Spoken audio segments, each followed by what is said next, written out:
नमस्कार साथियों। आज पूरे बिहार में आरआरबी और एनटीपीसी के रिजल्ट को लेकर जो हमारे छात्र छात्राओं ने जो पूरे बिहार के सड़कों पे उतरने का जो काम किया है, मैं उसके संदर्भ में कुछ बातें बोलना चाहूँगा, जिसके लिए कि कुछ राजनीतिक पार्टियों ने भी छात्र छात्राओं के सपोर्ट में अपना समर्थन दिया और हमारे कुछ शिक्षकों ने भी छात्र छात्राओं के सपोर्ट में अपना समर्थन दिया। लेकिन हम एक बेसिक मुद्दा हम जानना चाहेंगे कि ये हर साल जो भी बिहार में रिजल्ट आ रहे हैं, हम लोग देख रहे हैं कि उसमें एक बड़े पैमाने पे कहीं ना कहीं एक धांधली हो रही है। विगत कई वर्षों से ये देखने के लिए मिल रहा है कि जो भी रिजल्ट बिहार में प्रकाशित हो रहे हैं, उसमें कहीं ना कहीं एक विशेष रूप में एक धांधली की प्रक्रिया है। अगर बिहार में हम अगर शिक्षक की ही बात करें तो बहुत सारे शिक्षक हैं जो कि सीटेट पास हैं, एफटेट पास हैं, लेकिन किस कारणों से सरकार उन्हें ज्वाइनिंग नहीं दे रही है, ये तो सरकार ही बताएंगे। लेकिन मैं सभी से पूछना चाहता हूं कि बिहार वासियों से कि जब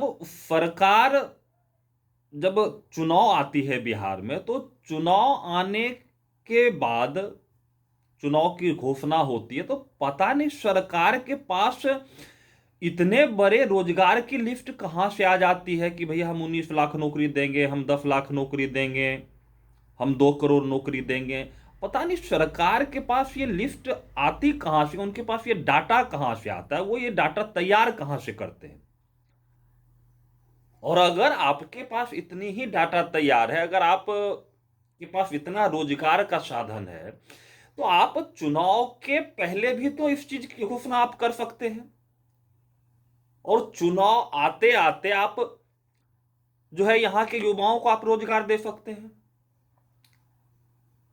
लेकिन हर साल हमें यही देखने के मिल रहा है कि जब चुनाव का समय नजदीक आता है तो सरकार की एक बहुत बड़ी घोषणा हो जाती है, उसमें भी इतने हाई फिगर पे होती है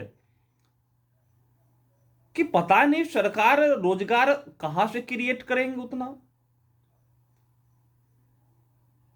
बाकी रही कि जो देश है या बिहार है दिनों दिन पिछड़ता जा रहा है, जो रोजगार वाले लोग थे वो बेरोजगार हो रहे हैं और आप बाकी लोगों को रोजगार देने की आप बात कर रहे हैं। देखिए, ये सिस्टम में होता क्या कि कुछ चीजें जो होती है वो एक प्लानिंग के तहत होती है, वो सोच समझ के होती है। लेकिन कुछ चीजें ऐसी होती है जिसकी हमारे पास कोई प्लानिंग होती नहीं है, बस उसकी हम घोषणा कर देते हैं, बाद में हमें पता चलता है यार ये चीज तो हमसे संभव ही नहीं है, हमने तो बेफिजूल का घोषणा कर दिया, बस ये तो अब पॉसिबल नहीं है, तो अब क्या करना है। तो अब अपनी गलती छिपाने के लिए अब जो है अब छात्र छात्राओं को परेशानी हो जाती है। अब छात्र छात्रा भी बेचारा क्या करे, उन्होंने तो मान लीजिए कि जब नोटिफिकेशन आया फॉर्म का कि भैया इतनी लाख बहाली जो है होगी, तो छात्राओं की एक उम्मीद होती है जो कि बहुत दिनों से बाहर अपने घरों से बाहर जो तैयारी की है, एक बड़ी उम्मीद लेके कि कम से कम हम एक सरकारी नौकरी में जाएंगे। लेकिन आपको समय नहीं लगता, बस 1 मिनट में आप उसके अरमानों पे पानी फेर देते हैं। अब छात्र छात्राएं करें तो क्या करें, उनके पास आंदोलन करने के सिवा है क्या? अब आंदोलन करे तो आपकी सब पुलिस जो है बच्चों पे लाठी चार्ज करे।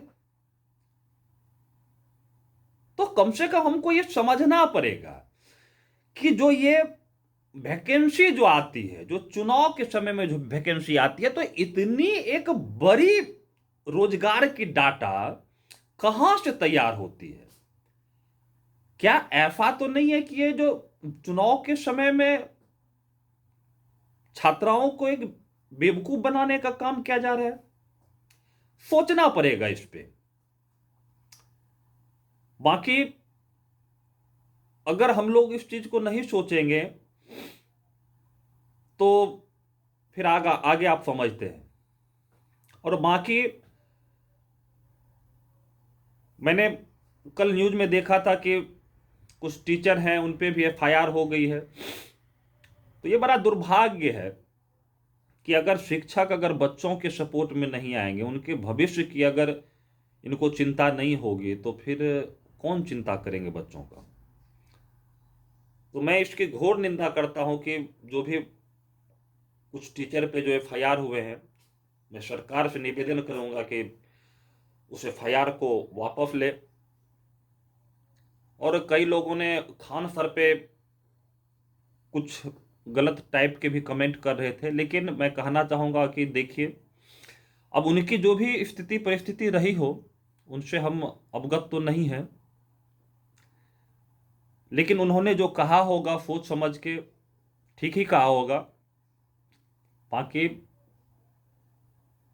एक उन्होंने कभी भी बच्चों को गलत दिशा में नहीं मोड़ा है, उन्होंने हमेशा अच्छे शिक्षा देने का काम किया है और उम्मीद है कि देते ही रहेंगे। इसी के साथ जय हिंद, धन्यवाद।